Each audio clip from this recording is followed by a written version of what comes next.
প্রিয় ছাত্রছাত্রীরা, সবাইকে আমি ক্লাস 12-এর ক্লাসে স্বাগত জানাচ্ছি। আজকে আমরা ক্লাস 12-এর দ্রবণ চ্যাপ্টারের অ্যাবনর্মাল কলিগেটিভ প্রপার্টিস বা অস্বাভাবিক সংখ্যাগত ধর্ম আলোচনা করব। তোমরা আমার ঠিক আগের ক্লাসে বিভিন্ন কলিগেটিভ প্রপার্টিসের বিভিন্ন সমীকরণগুলো দেখেছো। বাষ্পচাপের আপেক্ষিক অবনমন সেটি দ্রাবের কণার সংখ্যার দ্রাবের মোল ভগ্নাংশের সঙ্গে সমান ছিল রাউল্টের সূত্র অনুসারে, সেটা দেখেছো। আবার আমরা ছিলাম স্ফুটনাঙ্কের উন্নয়ন সেটি মোলালিটির সঙ্গে দ্রবণের মোলালিটির সঙ্গে সমানুপাতিক ছিল। একই রকম ভাবে স্ফুটনাঙ্কের হিমাঙ্কের অবনমন দ্রবণের মোলালিটির সঙ্গে সমানুপাতিক ছিল এবং অভিস্রবণ চাপ সেটা হচ্ছে দ্রবণের মোলার গাঢ়ত্ব সঙ্গে সমানুপাতিক ছিল। অর্থাৎ সবগুলোই দ্রাবের কণার সংখ্যার সঙ্গে সমানুপাতিক। কণার সংখ্যা বাড়লে এই অভিস্রবণ চাপ, হিমাঙ্কের অবনমন, স্ফুটনাঙ্কের উন্নয়ন, বাষ্পচাপের আপেক্ষিক অবনমন বাড়ে এবং এগুলো কমলে এগুলোর মান কমে। কিন্তু বেশিরভাগ ক্ষেত্রেই আমরা দেখি এই সমীকরণটা বা এই সমীকরণ থেকে গণনাকৃত মান পরীক্ষালব্ধ মানের সমান হয় না। অর্থাৎ বেশিরভাগ দ্রবণই এই সংখ্যাগত ধর্মের আমরা আগের দিন যে সমীকরণগুলি নির্ণয় করেছি সেই সমীকরণগুলির থেকে গণনাকৃত মান বা সেই সমীকরণগুলি মেনে চলে না। কি হয় সেটা আমরা দেখি তড়িৎ বিশেষ্য পদার্থ যেমন NaCl যদি আমরা নিই, দেখা যায় NaCl যদি 0.1 মোলার নিই, আমরা জানি NaCl দ্রবণে দিলে Na+ আয়ন এবং Cl- আয়নে বিশিষ্ট হয়ে যায়। অর্থাৎ 0.1 মোলার নিলে Na যদি ধরে নিই যে NaCl সম্পূর্ণরূপে আয়নিত হয়, তাহলে Na+ ও 0.1 মোলার পাবো, Cl- ও 0.1 মোলার পাবো। অর্থাৎ তোমরা বুঝতেই পারছো যে NaCl একটি তীব্র তড়িৎ বিশেষ্য এবং এক্ষেত্রে আমি ধরে নিই যে এ 100% আয়নিত হয় এবং ক্যাটায়ন রূপে Na+ এবং Cl- আয়নে ভাঙে, তাহলে তোমরা যদি NaCl ধরে যদি করো 0.1 মোলার যদি ধরে তোমরা স্ফুটনাঙ্কের উন্নয়ন বা হিমাঙ্কের অবনমন ক্যালকুলেশন করো, তাহলে সেটা সেই মানটা পরীক্ষালব্ধ মানের সঙ্গে সমান হবে না নিশ্চিতভাবে বলা যায়। কারণ হচ্ছে দ্রবণে দেখো যে কণার সংখ্যা যদি 100% আয়নিত হয় ধরি, তাহলে কণার সংখ্যা কিন্তু দ্বিগুণ হয়ে গেছে Na+ এবং Cl- আয়ন। এবং অন্যান্য ক্ষেত্রে আমরা দেখতে পারি যদি ক্যালসিয়াম ক্লোরাইড নিই, সেক্ষেত্রে দেখো কণার সংখ্যা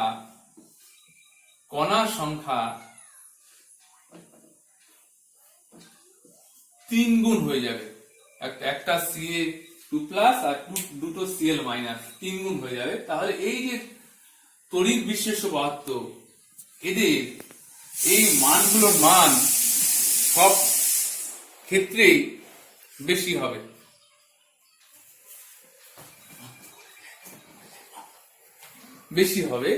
আমরা তাহলে তড়িৎ বিশেষ্য পদার্থগুলির মান যে গণনা করব, সেখানে যদি এই পদার্থগুলি ধরে করি তাহলে বেশি আসবে। আমরা দ্রবণে দেখছি এগুলো বেশি সংখ্যক আয়ন উৎপন্ন করছে এবং বাস্তবে তার প্রতিফলনও দেখি যে এই মানগুলো বেশি হয় এবং কিছু কিছু পদার্থগুলির ক্ষেত্রে দেখা যায় এই মানটি কম হয়। অর্থাৎ আমরা যে তাত্ত্বিক মান মানে এই সমীকরণের সাহায্যে যে মান নির্ণয় করি এবং পরীক্ষালব্ধ মান দেখা যায় সেই পদার্থগুলির ক্ষেত্রে একটু কম হয়। কারণ কি?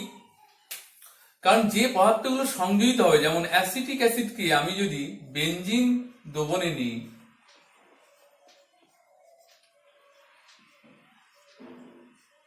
তাহলে তোমরা ক্লাস 11-এ একটি কনসেপ্ট পড়েছো যে অ্যাসিটিক অ্যাসিড দুটি অণুর মধ্যে দুটি হাইড্রোজেন বন্ডিং তৈরি হয়, এইচ বন্ড তৈরি হয়, এবং এরা ডাইমার রূপে আচরণ করে, অর্থাৎ দুটি অণু একসঙ্গে একটা আলাদা অণুর রূপে আচরণ করে। তাহলে তোমরা নিশ্চিতভাবে বলতে পারছো যে অ্যাসিটিক অ্যাসিডকে আমরা এরকম বেনজিনের মতো দ্রবণে যদি নিই, তাহলে এই কণা সংখ্যার মান কিন্তু কমে যাবে।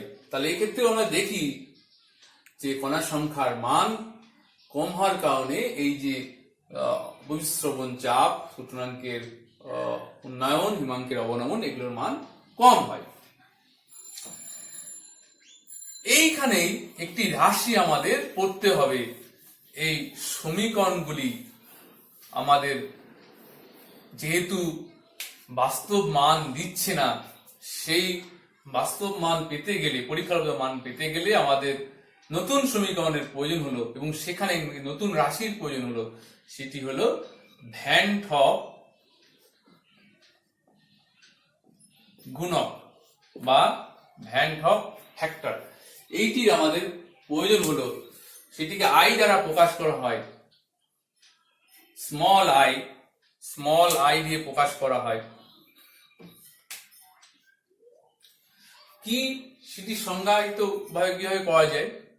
সংজ্ঞায়িত করা যায় এইভাবে যে পরীক্ষালব্ধ অভিস্রবণ চাপ, কোন দ্রবণের পরীক্ষালব্ধ অভিস্রবণ চাপ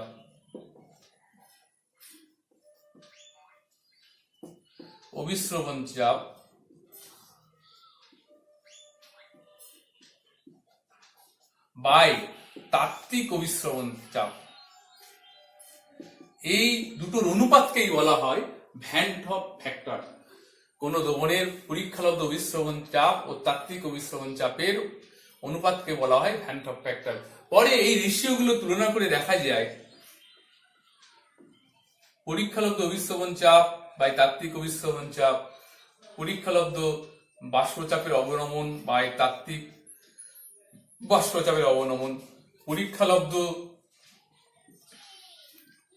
স্ফুটনাঙ্কের উন্নয়ন বাই তাত্ত্বিক স্ফুটনাঙ্কের উন্নয়ন, পরীক্ষালব্ধ হিমাঙ্কের অবনমন বাই তাত্ত্বিক হিমাঙ্কের অবনমন, পরীক্ষালব্ধ,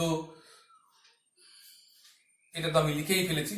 তা এই যে মানগুলো সব ক্ষেত্রেই একই হয়, এই অনুপাতটি সব ক্ষেত্রেই একই হয়। তাহলে আমরা ভ্যান টপ ফ্যাক্টরকে অন্যভাবেই আমরা বলতে পারবো যে পরীক্ষালব্ধ সমাবর্তী ধর্ম এবং তাত্ত্বিক সমাবর্তী ধর্মের অনুপাতকে বলা হয় ভ্যান টপ ফ্যাক্টর।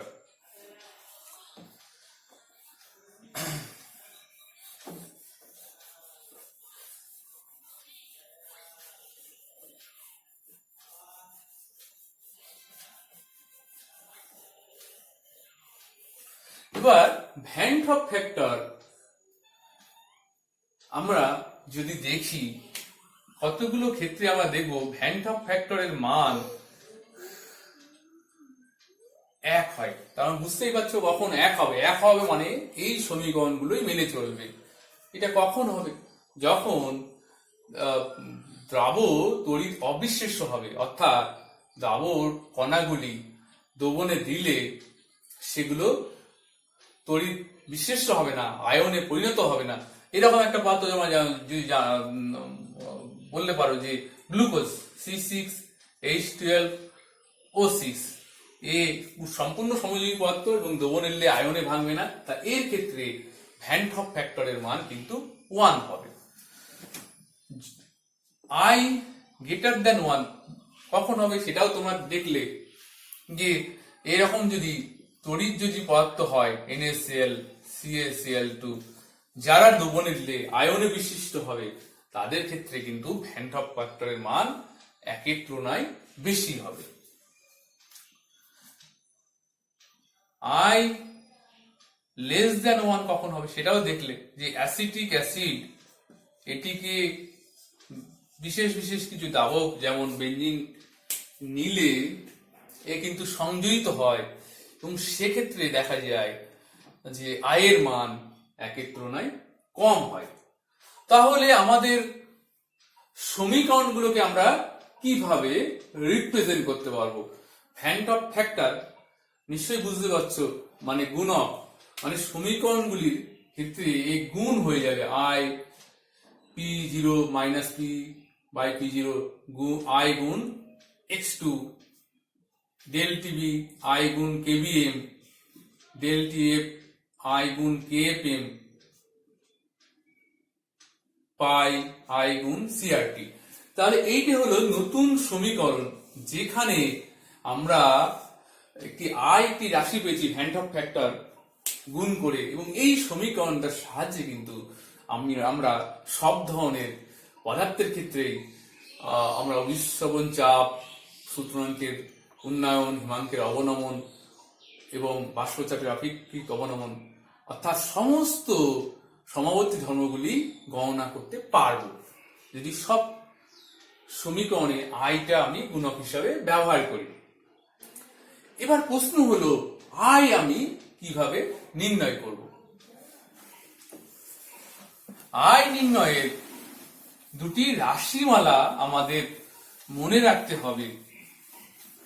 একটি সংযোজিত পদার্থের ক্ষেত্রে আরেকটি বিয়োজিত পদার্থের ক্ষেত্রে। বিয়োজিত পদার্থের ক্ষেত্রে বিয়োজন মাত্রা আলফা সমান সমান I minus one by N minus one.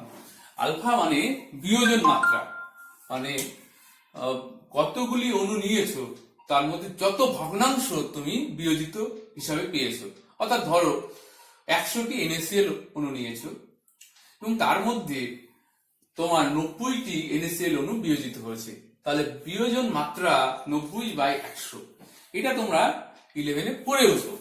এবং আই হচ্ছে ভ্যান ভাগ গুণক, এন হলো কতগুলি আয়নে পরিণত হয়েছে। যেমন NaCl যদি ধরো তাহলে Na প্লাস Cl মাইনাস, তাহলে এক্ষেত্রে Na প্লাস দুটি আয়নে ভেঙেছে, তাহলে n এর মান হচ্ছে 2। তাহলে আমি যদি এখানে সিম্পলি ক্যালকুলেশন করি, যদি 100% NaCl বিয়োজিত হয় তাহলে আলফা 1 হয়ে যাবে, বিয়োজন মাত্রা 1 i মাইনাস 1 n এর মান 2 মাইনাস 1 তাই 1, তাহলে i এর মান আমি এখানে পাবো 2। এইভাবে তোমরা ক্যালকুলেট করতে পারো। 1 না হলে যেখানে 0.8 হবে বা 0.7 হবে সেই অনুযায়ী তোমরা বসিয়ে ক্যালকুলেট করতে পারো। এবং যখন CaCl2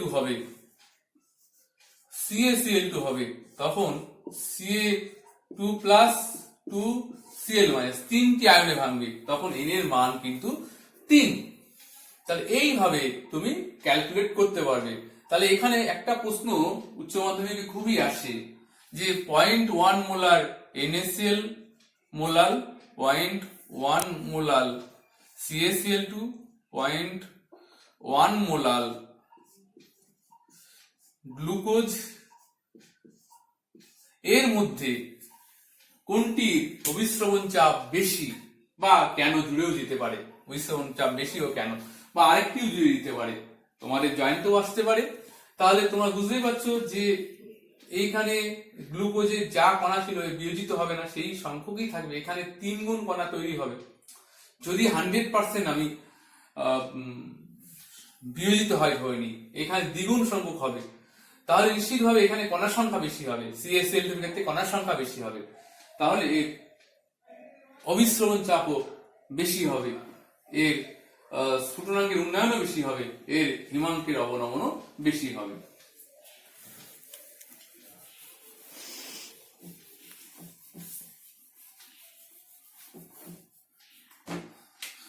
সংযোজিত পদার্থগুলির ক্ষেত্রে আমরা কি করব? তখন x এটা হচ্ছে সংযোজন মাত্রা i minus 1 by 1 by n minus 1। অর্থাৎ সংযোজন মাত্রা মানে বুঝতেই পারছো যে তোমরা যদি 100টি অণু নাও, তার মধ্যে ধরো 20টা অণু সংযোজিত হয়েছে, তাহলে 20/100 সংযোজন মাত্রা, এবং এনটা হচ্ছে কটি অণু সংযোজিত হয়ে যায়। যেমন অ্যাসিটিক অ্যাসিডের ক্ষেত্রে দেখলাম দুটি অণু সংযোজিত হয়ে একটি অণুর রূপে আচরণ করছে, অর্থাৎ ডাইমার রূপে আচরণ করছে, এন এর মান 2। তাহলে এইখান থেকেও আমরা আই ভ্যান টপ গুণক আই এর মান ক্যালকুলেট করতে পারবো, এবং সেই মানগুলো ক্যালকুলেট করে যদি আমরা এই সমীকরণে বসাই তাহলে এক্সাক্ট যে মান আসা উচিত সমবর্তী ধর্মের সেই মানগুলো পাবো। আশা করি তোমরা ভ্যান টপ ফ্যাক্টর এবং দ্রবণের অস্বাভাবিক সংখ্যাগত ধর্ম সম্পর্কে নিশ্চয়ই বুঝতে পেরেছো, এবং এই চ্যাপ্টারতে তোমাদের উচ্চ মাধ্যমিকে অঙ্ক আসে, তোমরা অঙ্ক প্র্যাকটিস করবে। আমি আগের দিন যে সমীকরণগুলো লিখেছিলাম সেই সমীকরণগুলো ধরেই প্র্যাকটিস করবে, এবং যদি ভ্যান টপ গুণকের প্রয়োজন হয় তখন এই সমীকরণ দিয়ে আমাদের ভ্যান টপ গুণক বের করে নিতে হবে, নিয়ে এই সমীকরণগুলোতে বসাতে হবে। এম এর মান আমি প্রত্যেকটা বসিয়ে ক্যালকুলেট করেছি আগের দিন, তোমরা দেখে নেবে, আশা করি অসুবিধা হবে না।